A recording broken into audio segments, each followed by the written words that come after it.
A jornada da sombra. Encontros com o que habita em nós. Capítulo 1. Algo em mim que não reconheço. Você já se pegou dizendo ou fazendo algo e depois pensando: essa não sou eu. Talvez tenha sentido uma raiva que explodiu do nada, ou uma inveja que veio silenciosa, escondida sob o disfarce da comparação. Ou talvez você tenha se visto criticando alguém com uma intensidade que nem parecia condizer com o momento. E depois sentiu vergonha, culpa ou até confusão. Por que eu reagi assim? O que está acontecendo comigo? Essas perguntas muitas vezes são o primeiro chamado da sombra, quando a inquietação começa. Clara, uma mulher de 36 anos, mãe, profissional competente, casada há 12 anos, procurou a terapia dizendo que estava tudo mais ou menos. Não sabia nomear direito o que sentia, apenas um incômodo vago. Nada parecia errado de verdade, mas também nada parecia certo. Era como se faltasse algo, ou pior, como se tivesse algo dentro dela que estava fora do lugar. No início, ela falava muito sobre o trabalho, o cansaço, os filhos, mas aos poucos outros relatos começaram a surgir. Um episódio com a sogra que a deixara furiosa, uma colega de trabalho que a tirava do sério, e uma sensação crescente de que ela estava, de alguma forma, atuando um papel da mulher equilibrada, que resolve tudo, que não perde a compostura. Na terceira sessão, Clara disse: às vezes parece que tem uma outra versão de mim escondida, querendo sair, uma versão que sente raiva, que não quer agradar todo mundo. Mas eu sempre engulo. E foi ali que começamos a falar da sombra. O que é a sombra? Na psicologia junguiana, a sombra representa tudo aquilo que você é, mas que ainda não reconhece como seu. São aspectos rejeitados, negados ou esquecidos da sua personalidade. Pode incluir impulsos, emoções, desejos, memórias e até potenciais criativos. Coisas que foram censuradas desde cedo por não se encaixarem no que era aceitável para a família, a sociedade ou a própria imagem que você construiu de si. A sombra não é algo ruim por si só, mas por estar inconsciente age pelas beiradas. Ela sabota, repete padrões, estoura em reações inesperadas. E justamente por ser desconhecida, nos assusta, porque nos revela que não temos controle total sobre nós mesmos. Clara, como muitas mulheres, aprendeu desde cedo que ser boa era ser calma, prestativa, educada, controlada. A raiva, inaceitável. O desejo, pecado. A preguiça, falta de valor. E assim, parte dela foi sendo trancada num quarto escuro, onde ninguém via. Mas esse quarto não ficou silencioso. A sombra, como disse Jung, não desaparece por ser ignorada. Ela espera silenciosa até que um dia se manifesta. A sombra aparece nos detalhes. A sombra costuma se apresentar de maneira disfarçada. Você a reconhece, por exemplo, quando sente um incômodo visceral por alguém, sem uma razão clara.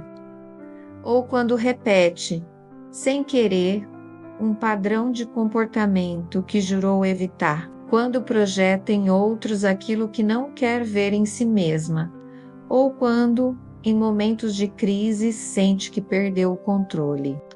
Ela está presente quando você explode por algo pequeno, quando sente inveja, mas não admite, quando se sabota diante de uma oportunidade, ou quando critica com veemência aquilo que, no fundo, gostaria de permitir a si mesma. No caso de Clara, a sombra aparecia na forma de uma raiva silenciosa. Ela dizia não saber brigar, engolia tudo, só que, por dentro, ela se corroía.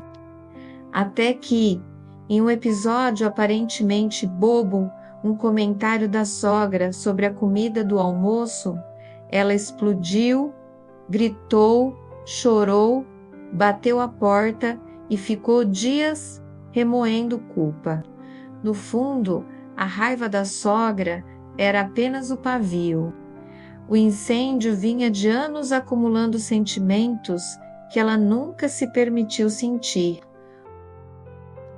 O começo da integração. O trabalho terapêutico com a sombra não é sobre eliminar esses impulsos. Tampouco é sobre justificar comportamentos destrutivos. É sobre olhar com honestidade para o que há dentro de nós sem máscaras. A sombra precisa ser trazida à luz.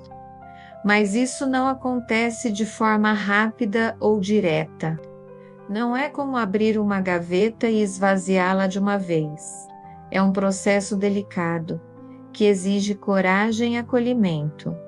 A primeira etapa é reconhecer que ela existe e que, apesar de desconfortável, ela tem algo importante a nos mostrar. Quando Clara começou a permitir-se sentir a raiva, em vez de reprimi-la, algo mudou. Não foi fácil. Ela teve medo de se tornar uma pessoa amarga, mas pouco a pouco percebeu que a raiva, quando reconhecida, não precisava ser destrutiva. Ela podia ser uma bússola, uma forma de dizer: isso me ultrapassou, isso me feriu, eu preciso de espaço. E ao nomear suas emoções, ao reconhecer seus limites, Clara começou a sair do papel da mulher que dá conta de tudo e passou a ser, simplesmente, ela mesma.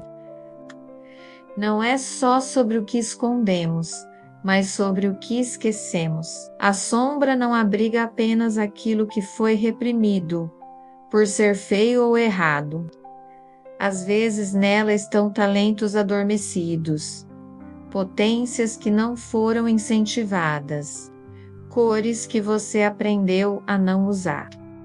Jung falava que a sombra contém também ouro, e esse ouro muitas vezes se manifesta quando você começa a dizer não sem culpa, ou quando se permite experimentar algo novo, como escrever, cantar, dançar, ousar. Quando deixa de lado o medo de ser julgada e começa a explorar quem você poderia ser se não tivesse que agradar ninguém. Na história de Clara, isso apareceu quando ela redescobriu seu amor pela pintura, algo que havia deixado na adolescência por falta de tempo, mas que, na verdade, havia sido sufocado por críticas e autossabotagem. Quando ela voltou a pintar, disse: é como se eu estivesse recuperando uma parte minha que tinha sido enterrada. A sombra como portal. Trabalhar com a sombra é como descer um porão escuro e, aos poucos, encontrar ali peças do seu quebra-cabeça interior. É desconfortável no início, às vezes dá medo, às vezes dá vergonha, mas é também libertador. Porque enquanto você foge do que esconde, vive dividida, metade luz, metade negação. Integração é quando você olha para tudo isso com maturidade e entende: não sou perfeita, mas sou inteira. A sombra nos convida à autenticidade e a terapia oferece o espaço seguro para esse mergulho. Um espaço onde você pode tirar as máscaras sem ser julgada, onde pode se escutar de verdade e, enfim, se reconhecer. O início da jornada. Este é apenas o começo da jornada da sombra.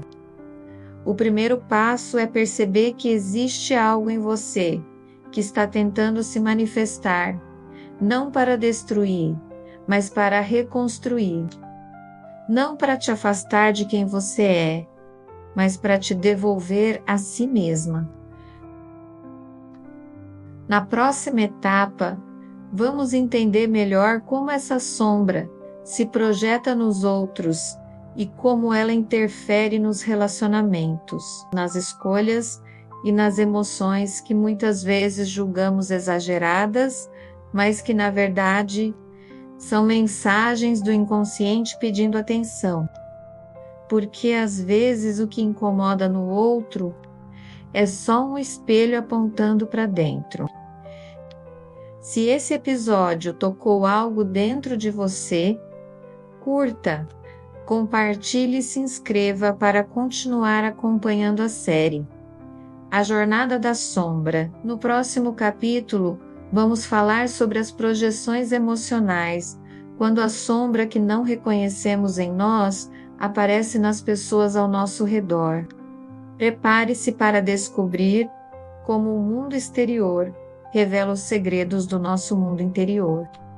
Nos vemos no capítulo 2, O Espelho das Emoções. Até lá!